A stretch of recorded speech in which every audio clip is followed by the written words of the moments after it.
Here we have a 2020 Audi A3 with a little 2.0 turbo. Customer wanted to wake it up a little bit, so we took the rear muffler off, put a nice split dual burnt tip, as you can see there on it. A little more sound. We took the what I call the mid muffler off of it, or call it a resonator.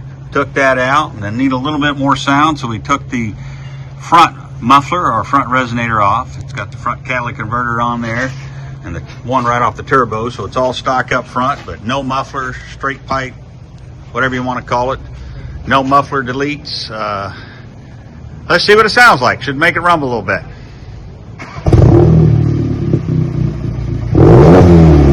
And I woke it up quite a bit.